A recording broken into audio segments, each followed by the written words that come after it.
मोटी बहू किशोर जी शहर में रहते थे। उनको एक बेटी और एक बेटा था। बेटे का नाम अनिल और बेटी का नाम लीला था। उम्र होने पर पहले बेटे की और बाद में बेटे की शादी करवाई। बहू का नाम सीमा था।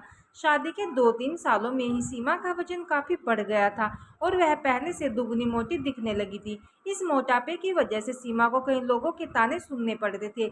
पड़ोसी भी उसे मोटी भैंस कहने में हिचकिचाते नहीं थे। हंसमुख सीमा इन बातों को इग्नोर भी कर देती, लेकिन उसे ज़्यादा दुख तब होता था जब उसकी खुद की सास और नंद उसके मोटापे के लिए उसे दोषी ठहराते और भला बुरा कहती। अनिल शरीर से काफी दुबला पतला था। शादी के बाद भी उसके शरीर में रत्ती भर का भी फर्क नहीं आया था। हालांकि सीमा मोटी होती जा रही थी, उसमें उसका कोई भी दोष नहीं था, बल्कि सीमा तो अनिल से भी कम खाना खाती और दिन भर घर के सारे काम करती रहती थी। अपने मोटापे की वजह से चाहे किसी काम में कितनी भी दिक्कत हो, सीमा उस काम को कभी अधूरा नहीं छोड़ देती। उसने घरेलू नुस्खे और कई तरह के उपाय करके अपना मोटापा कम करने की कोशिश भी की थी, लेकिन शायद उसके शरीर में हार्मोन ही थे जो उसे मोटा बनाए रखे थे। अनिल को उसके मोटापे से कोई हरकत नहीं। वह तो बेचारा अपने बिजनेस को संभालने में व्यस्त रहता था। उसकी माँ और बहन हमेशा इस वजह से सीमा को कुछ न कुछ सुनाते रहते थे और सीमा काफी रोया करती थी। सीमा जब भी मौका मिलता अपने पति के इस बारे में बात करती थी और कहती थी कि अपनी माँ और बहन को समझाओ, मैं मोटी हूँ, इसमें मेरा क्या दोष है।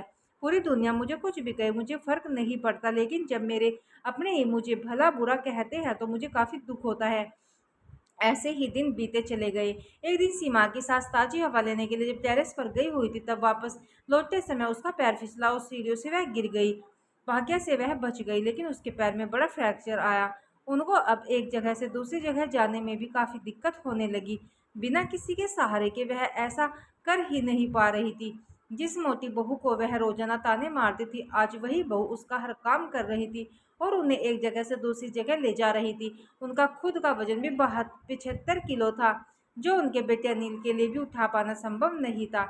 हमको विचार आया कि बहू शरीर से भरी पूरी नहीं होती, जो आज उनका क्या होता है।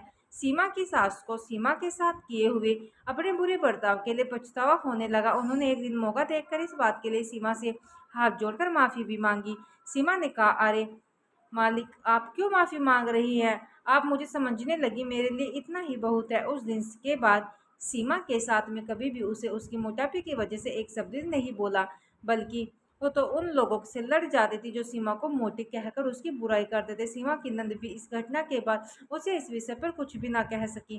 खुश मिजाज सीमा पहले की तरह ही सब कुछ भुलाकर खुश रहने लगी। दोस्तों, हमारे समाज में, हमारे आसपास आपको ऐसे कई लोग मिल जाएंगे जो दूसरों को उनके शरीर की बनावट के हिसाब से गलत नाम देते हैं या उन्हें नीचा समझते हैं। किसी की हाइट कम है तो नाटा, किसी का रंग काला है तो काले, कोई हेल्दी है तो मोटा, किसी के बाल कम है तो टकला।